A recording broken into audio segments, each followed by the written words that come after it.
Hello, and welcome back to another episode of Voice of Adoptees, which brings together diverse and unique voices from around the world to share their stories. If you like today's episode, remember to give us a like, subscribe, and leave a review. Here's your host, David Shunk.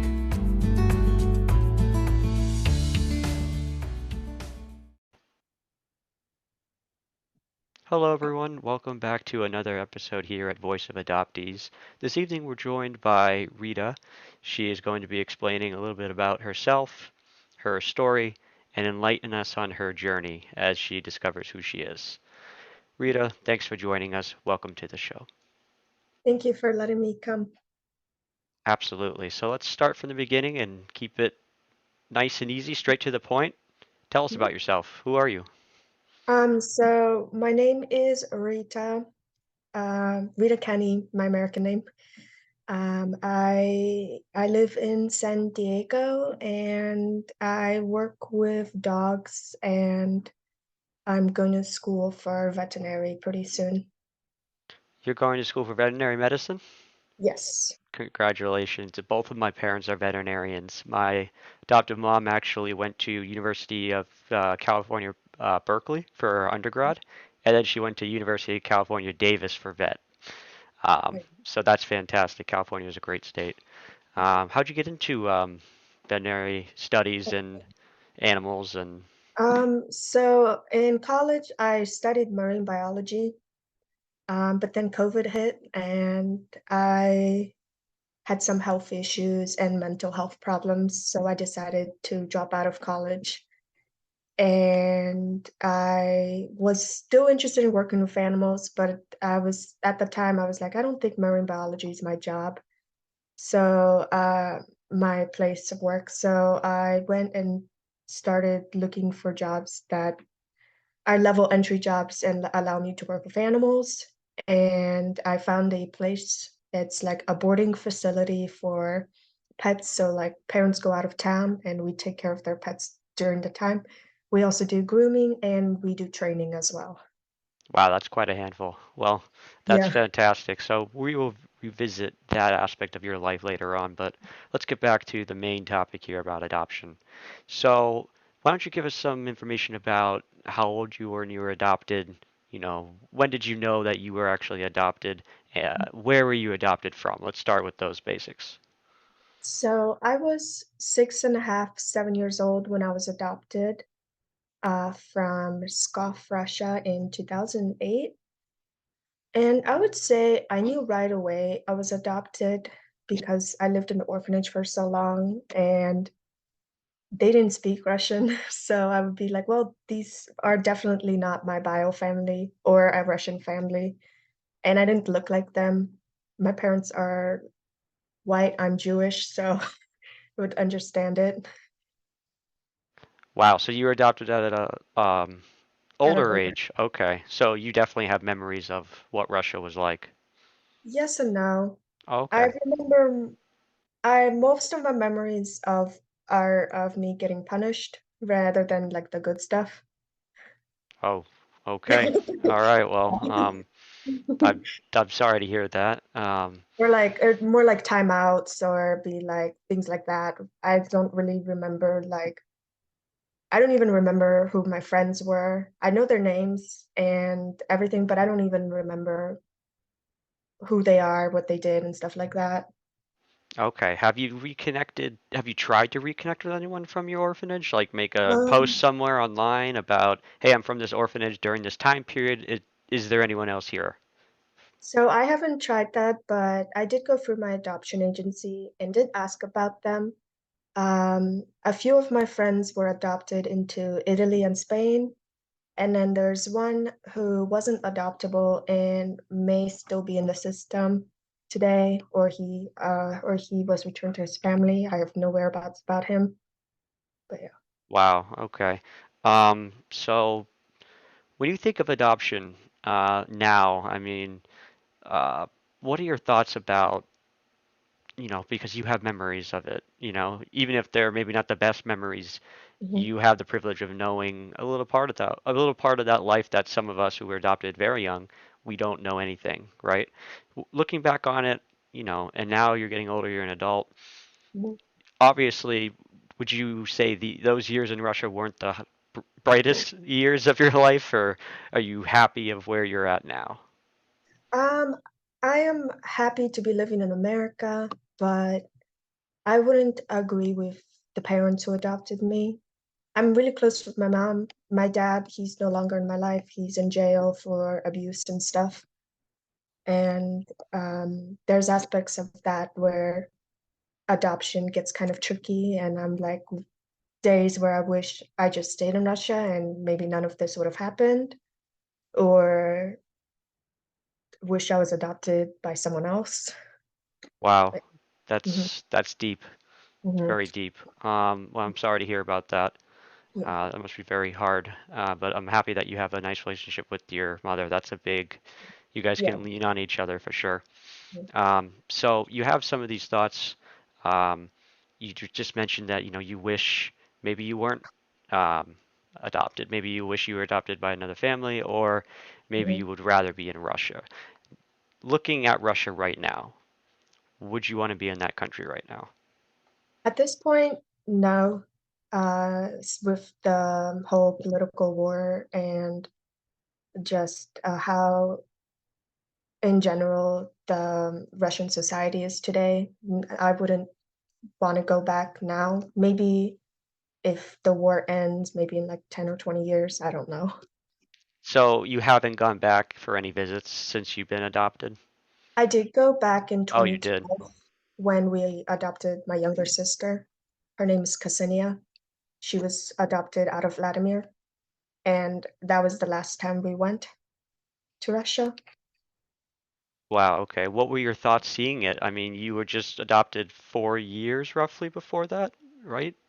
Um, I Because was excited to have a sibling yeah. but then once she kind of came as a lot of older siblings, I did kind of get annoyed that now I don't have my parents to myself. Yeah, the whole single Yeah. child mentality's gone out the window, yeah. And Um, we were both adopted at an older age, but I can't relate to her because she's intellectually disabled, so she can't talk on like a deep level as I can about her adoption. And even when we talk about it, she's like, I don't even remember anything. She doesn't even think she's adopted. She thinks our adoptive parents are her biological parents because and stuff like that. wow, that must be a little confusing. For me, Um, it's hard because I can't connect with her. yeah, For her, she's living her best life. She thinks she's American. She loves it here. okay. Well, so from that statement, it's safe to say, do you not consider yourself American? um, I would say there's um a lot of instances where I never felt American in like certain cultural aspects, and then going to school, it felt really weird because I don't know what age they start in most orphanages, but I didn't start school until I came to the US. So that was Okay. hard. And then I was also kind of forced to forget Russian and then kind of try to become Americanized because my parents were like, Americans don't really like Russians. And be like, try to act as American as possible. Like, try not to let people know you're from Russia, which is kind of hard because I still I, have an I accent and was gonna everything. I was gonna say that's a little challenging. Yeah. How did that make you feel from your perspective, especially how a lot of adoptees struggle with identity already of who they are? So to get told to be someone that you don't feel comfortable wanting to project must have been very hard at times for you. Have you ever tried to explain to your mom or your father at I've the time, talked, like, I've, "Hey, I'm struggling with this. Like, give me, cut me some slack." my mom was very understanding of it. She knew like I was going to have a hard time adjusting to the American lifestyle and everything. My dad didn't give a shit, lightly to put it. Oh, that's fine. Yeah. Yeah. Okay. All right. Now, wow. Okay, this is getting interesting. So, with your story so far, do you resent being adopted? Um, I would say no, I don't resent it. I just wish, like, if I could go back, I wish path. certain things that did happen. I wish I could have either ended it sooner or was able to change the path I went on earlier on in life rather than later. Okay.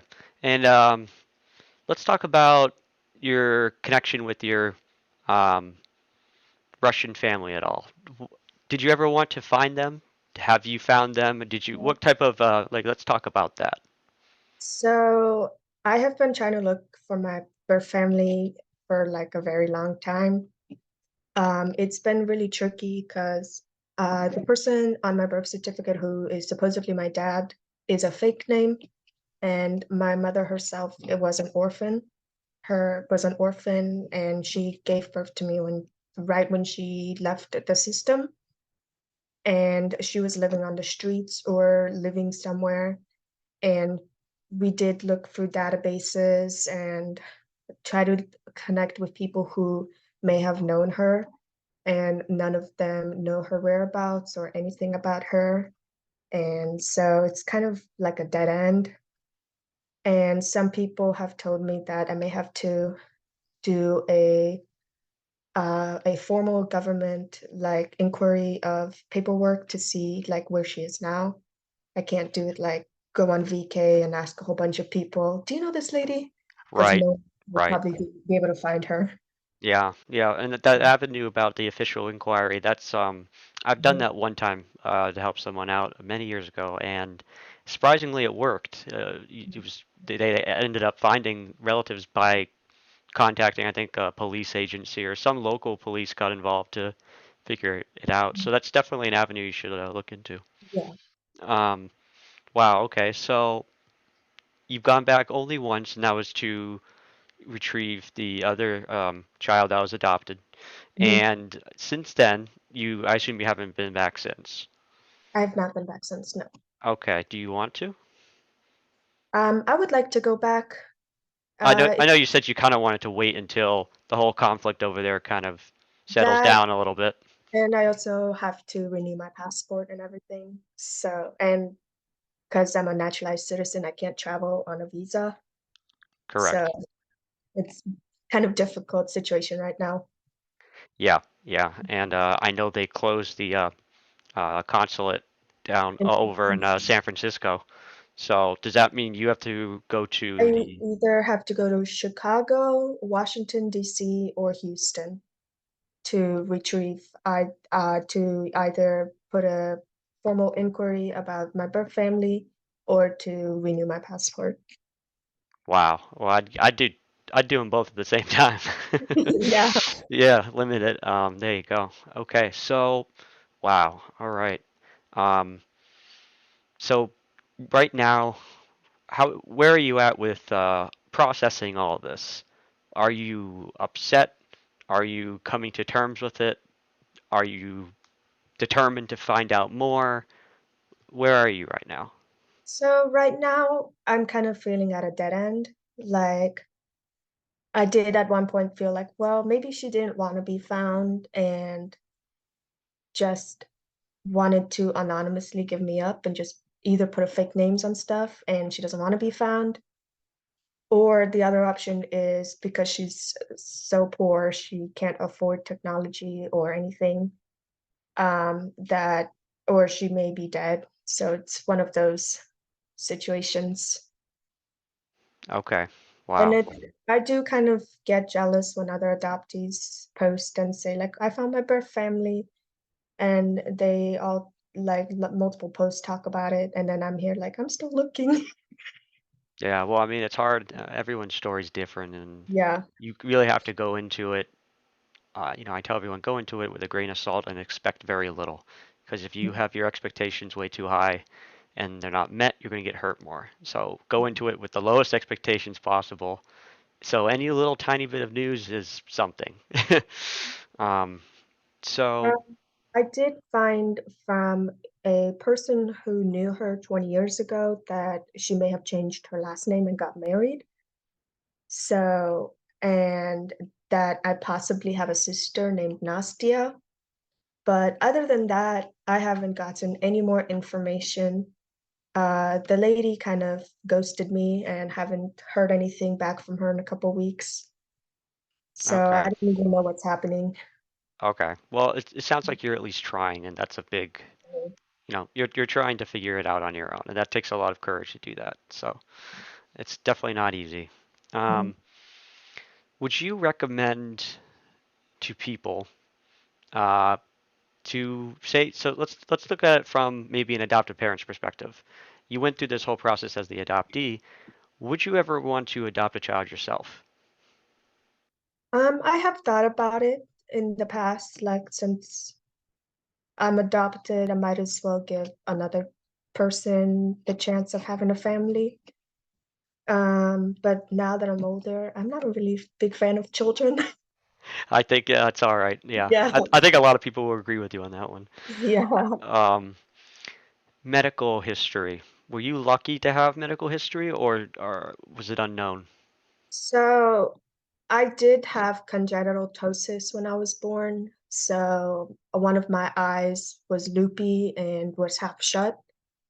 And in Russia, I don't know if they were able to do the surgery. So I lucked out in being adopted by an American family because right away I had the surgery done. And then I did have an umbilical hernia. So I don't know what that means, but something with my hernia when I was born messed up and they had to fix it when I was older.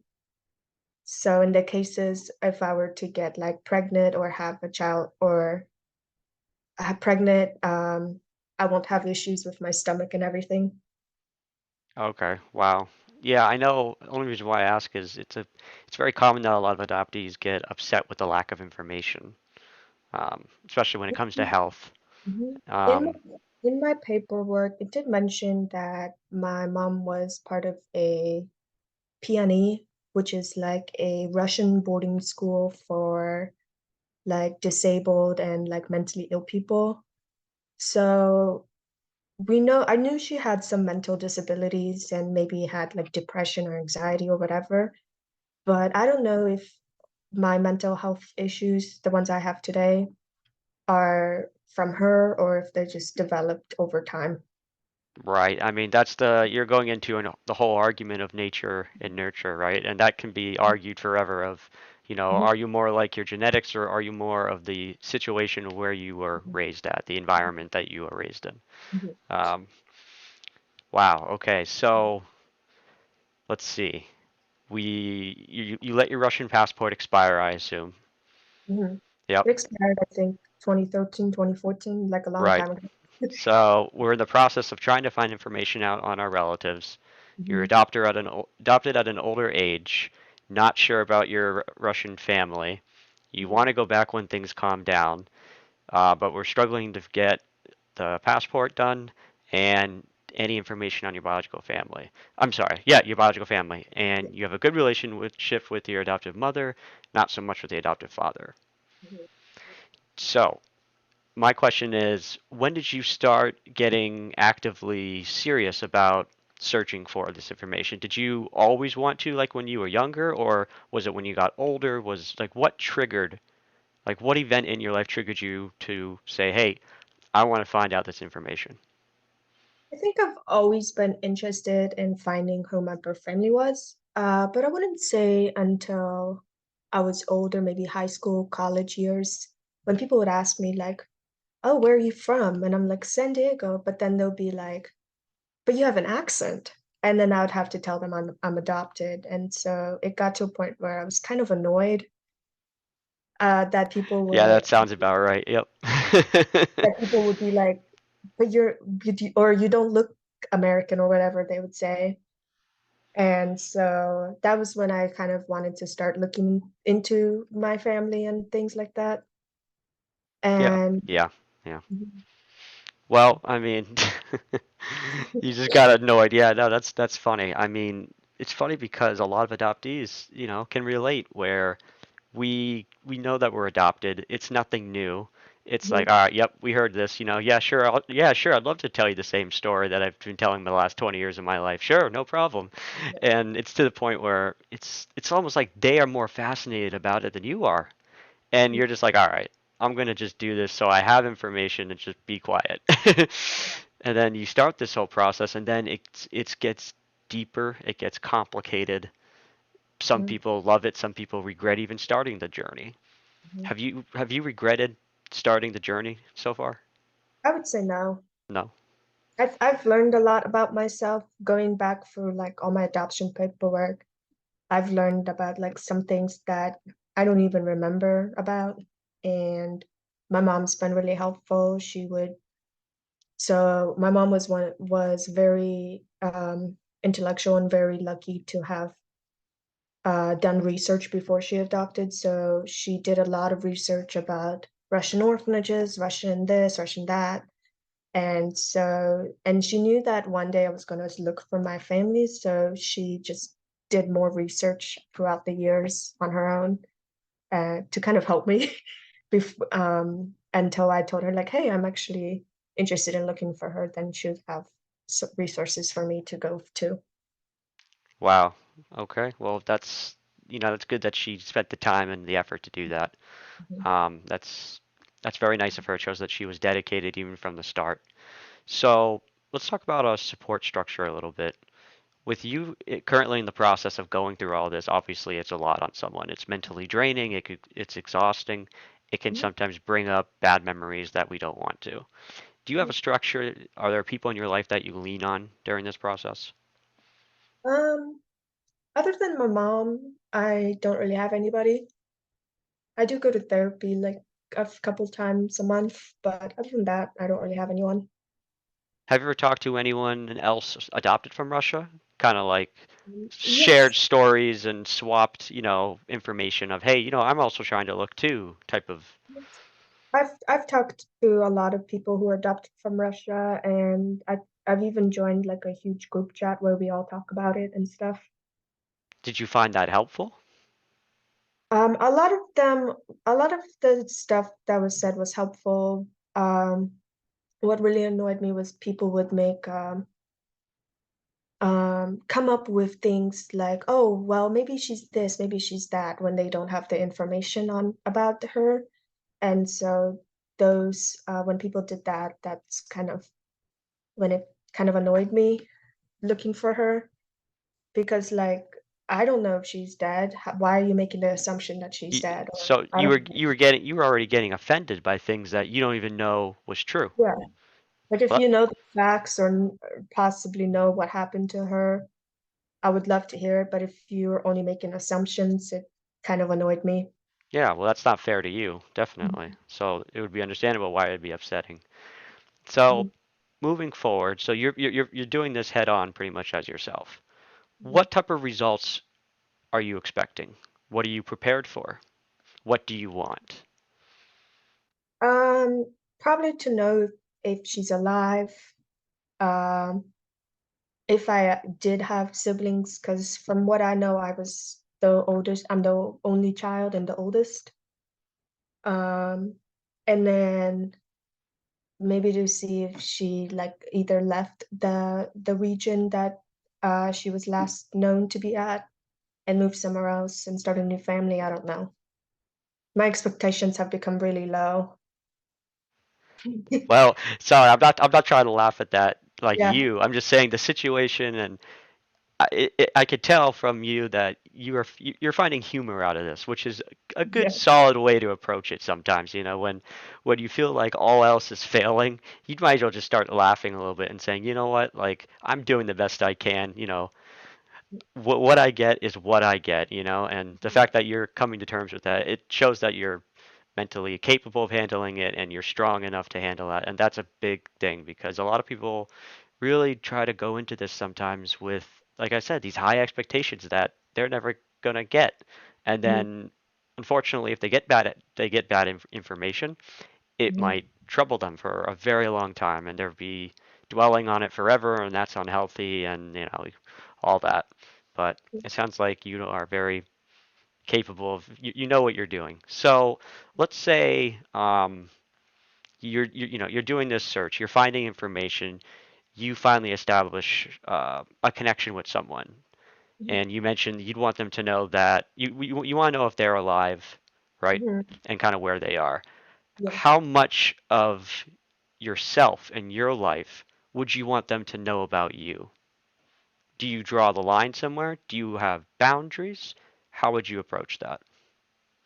Um, I would probably tell them that I'm adopted in by a family who lives in the US, and that it kind of be like, oh, my life's been pretty good. I'm going to school for veterinary, and that's probably about it until I actually get to know them. Hmm. Okay, yeah. Um, have you prepared My big yourself? Oh, go ahead.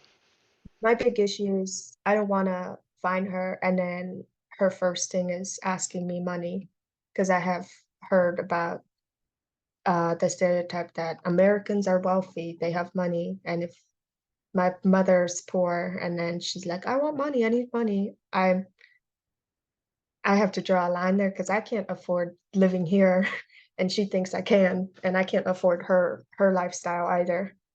Right, right. And that unfortunately that does happen. You are right. But Mhm. as long as you are, upfront about it from the beginning, set the standard, and it's really on them at that point. Mhm. Um, so let's say you find them, you get to share this information. After you get to know the basics, would you be interested in trying to form a stronger relationship with these people? Or are you simply going about this to say, hey, I'm alive, I'm okay, okay, you're alive, okay, and then I'm going to move on with my life, close that chapter of my life and move on?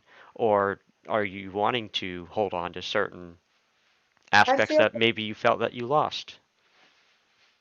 I would love to have get connected with her, but if things don't really go the way that I think they will go, then and she doesn't want anything to do with me or whatever, then I would be fine with just like, oh, I know she's alive, she's doing well and stuff, and she knows that I'm alive and doing well too.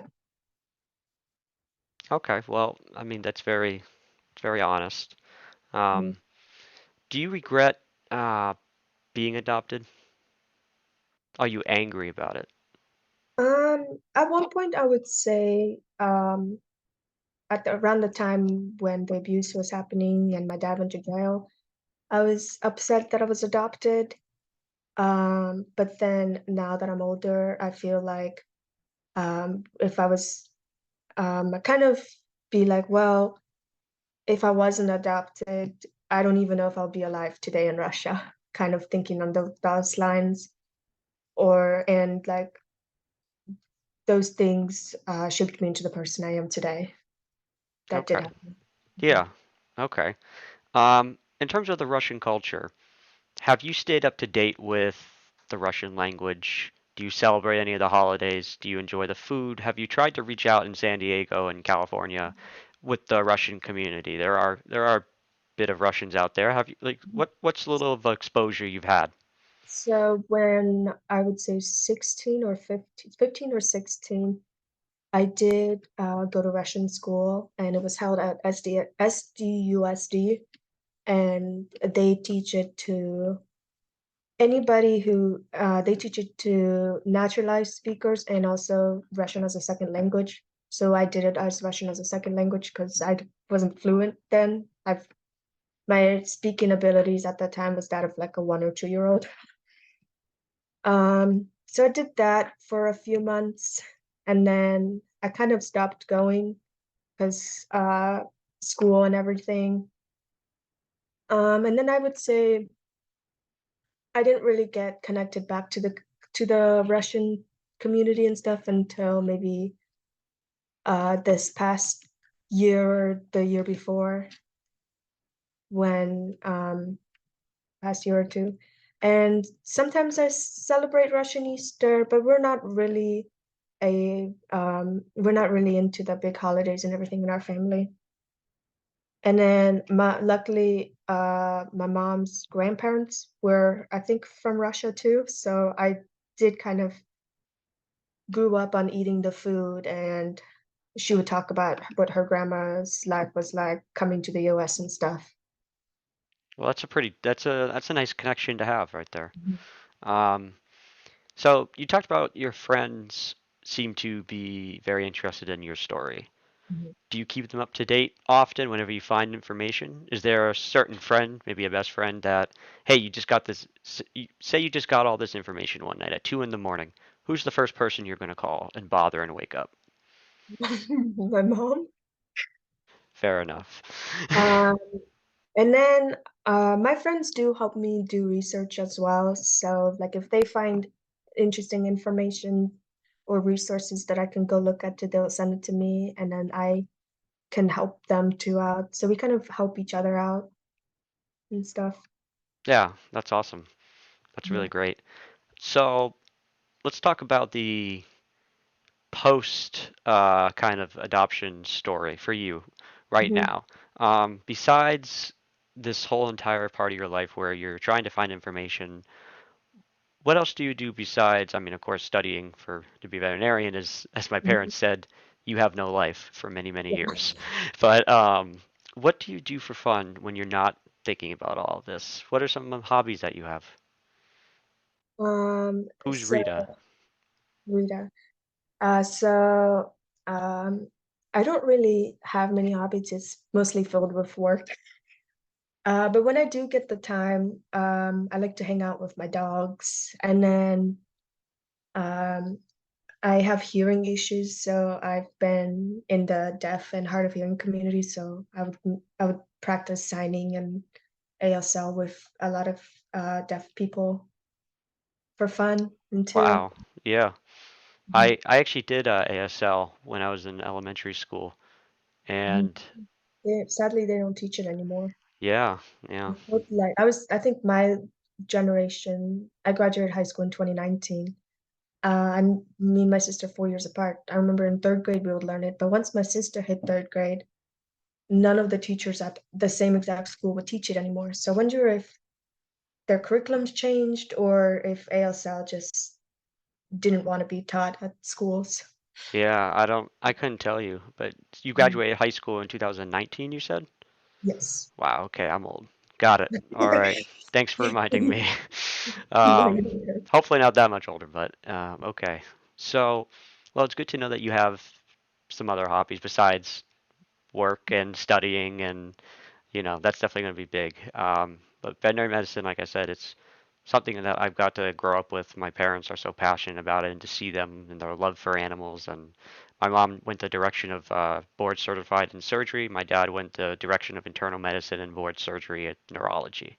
So you got to see kind of a really cool 360-degree view. But veterinarians, they always would tell me it's harder. Vet school is harder than med school, to put it in perspective. So what you're doing And, is no yeah, easy task. So good and for that's you. when you learn about one being in veterinary school, you learn about 180 different species. That's right. So Amen. like, I don't know.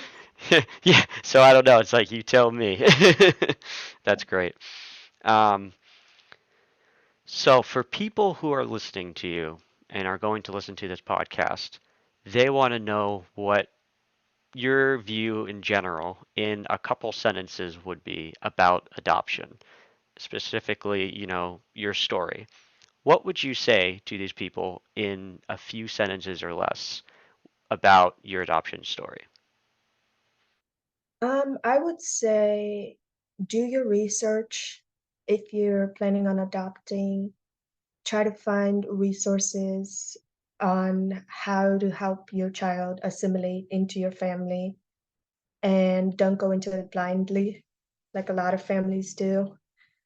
Um, on top of that, if you're adopting interracially or from a different country, try to keep that culture alive in your family, so they get to still be connected with their own culture, but then also be in your family as well. Right, right. Very good answer. So are there any words of wisdom that you have for younger adoptees who are thinking about, they're on the border of, hey, maybe I should look into my Russian side, or maybe they're adopted from China or another part of the country, or even the United States. They're on the fence about it, and say they went to you for advice of, hey, should I do this? I would say How would you do it. respond? I would be straightforward and say do it. It's easier said than done. Because if you keep being like, oh, I'm interested in it, and then years go by and you still don't have information, then you're like, okay.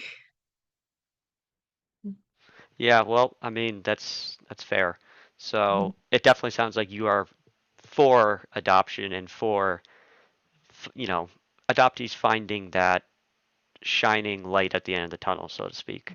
Um, I think a lot of adoptees would love to know that there is light at the end of the tunnel, and that what they're doing at the and experiencing the journey to finding whatever they're seeking is possible. mhm. So, would you 100% say that there is light at the end of the tunnel, or would you say be skeptical about that light? I would say like 80% of the time there's light at the end of the tunnel.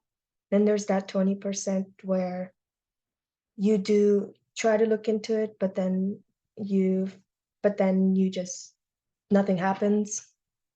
Then that's kind of when it dwells and makes it hard for you to live your life. Wow. Well, that's deep. That's good. Um, I'm gonna leave it open to you right now to leave everyone with words of wisdom from Rita. How would you like to end your story right now for everyone? I would say adoption is a really difficult process, and for myself, probably including many others, it is a hard thing to go through. But if you find support and talk to people who are willing to help you out, then you can find light at the end of the tunnel, I guess. Absolutely. President Ronald Reagan actually referred to the United States as the shining city upon a hill. So Yeah. maybe that's what people are trying to find. But that's an amazing story, and you're on an amazing journey. And Mhm. definitely know that you're not alone. There are many people who are adopted, not just from Russia, but around the world that can relate to what you are experiencing. So just stay positive and keep your head up.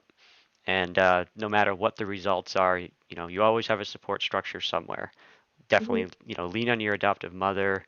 As you said, if you get that information at 2 a.m., give her a call, wake her up. um, but it's been a pleasure listening to your story this evening.